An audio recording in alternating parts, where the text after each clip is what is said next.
आपके साथ भी ये हुआ होगा कि आप आपके पेरेंट्स के साथ या कोई भी प्रीवियस जनरेशन के पर्सन के साथ कहीं पे ट्रैवल कर रहे हो और एक बिल्डिंग दिखती है, और वो बिल्डिंग को देख के वो पर्सन कहता है कि ये बिल्डिंग में 15 साल पहले, 20 साल पहले जब मैं प्रॉपर्टी सर्च कर रहा था तभी ये रेट में यहाँ पे फ्लैट मिल रहा था, लेकिन तभी मेरे पास पैसे नहीं थे या फिर मैंने हिम्मत नहीं की और तभी वो अपॉर्चुनिटी मुझसे मिस हो गई। और अभी देखो ये प्रॉपर्टी के प्राइसेस कितने बढ़ चुके हैं, मार्केट में इतने इतने रेट में उसकी डिमांड है।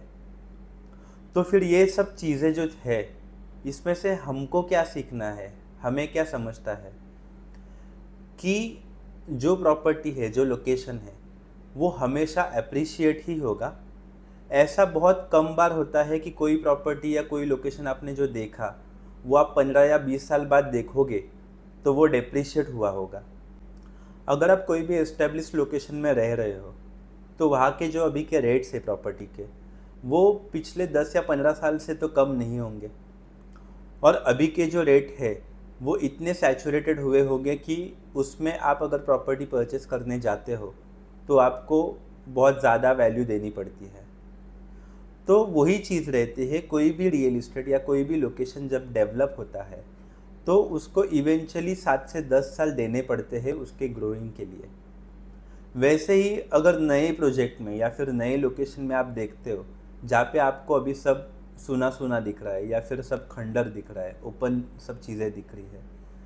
और वहाँ का अगर डेवलपमेंट प्लान अगर आप स्टडी करते हो और वो डेवलपमेंट प्लान में पोटेंशियल है कि यहाँ पे अच्छा डेवलपमेंट हो सकता है, जैसे आप जो लोकेशन में फ़िलहाल रह रहे हो और आपको लगता है कि यहाँ पे जितनी डेवलपमेंट है वैसे न्यू प्रोजेक्ट में या फिर नए जगह पे उतनी डेवलपमेंट मुझे दिख नहीं रही।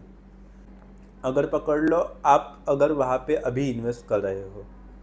और उसके बाद इन्वेस्टेड रहने के बाद 7 से 10 साल बाद वहाँ का पिक्चर कैसे हो सकता है,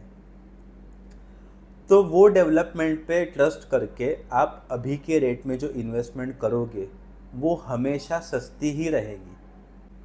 आपको वो बजट के बाहर लग सकती है, आपको ऐसा लग सकता है कि वो लोकेशन का जो वैल्यू है वो प्रॉपर्टी जस्टिफाई नहीं करेगी, लेकिन आप ये भी सोच लो कि आप जहाँ पे रह रहे हो वहाँ पे भी 10 साल पहले, 15 साल पहले, 20 साल पहले जब भी आपके पेरेंट्स ने या प्रीवियस जनरेशन में वहाँ पे इन्वेस्ट किया रहेगा तो तब वो ऐसे सोचते तो वो आपको ये प्रॉपर्टी का लोकेशन, इसका जो प्राइम फील है, एक्सपीरियंस है, वो नहीं दे पाते। तो आप ये समझ लो कि रियल इस्टेट ये 2 या 3 साल का गेम नहीं है, that is a generational wealth.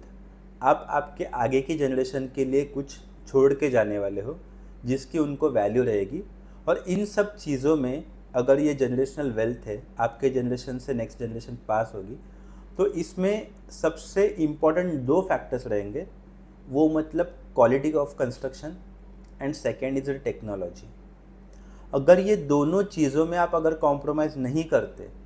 तो ये प्रॉपर्टी हमेशा आपको पॉजिटिव ही देने वाली है,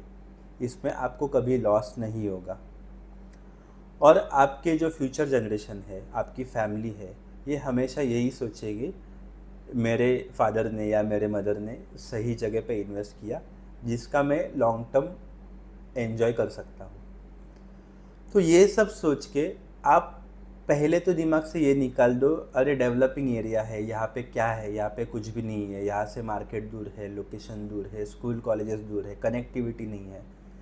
लेकिन ये सब सोचने से पहले आप ऑन ग्राउंड जाके एक बार विजिट करके वहाँ के जो कंपैरेटिवली ऑन ग्राउंड एक्सपर्ट्स है, ना कि जो बस ऑनलाइन आपको कुछ ज्ञान देते हैं, तो वो जो ऑनलाइन के अलावा जो ऑन फील्ड एक्सपर्ट्स है उनसे आप बात कीजिए, उनको बता दीजिए कि मुझे आप कन्विंस करो कि मैं यहाँ पे इन्वेस्टमेंट क्यों करना चाहिए। इन सब चीज़ों का अगर आपको सेटिस्फैक्ट्री आंसर मिलता है, आपको अगर अच्छा क्वालिटी कंस्ट्रक्शन मिलता है, आपको कंपैरेटिवली न्यू टेक्नोलॉजी वाली बिल्डिंग मिलती है, तो आपको उसके बारे में सोचने के लिए कम्प्लीटली, मतलब आप उसके बारे में सोच सकते हो।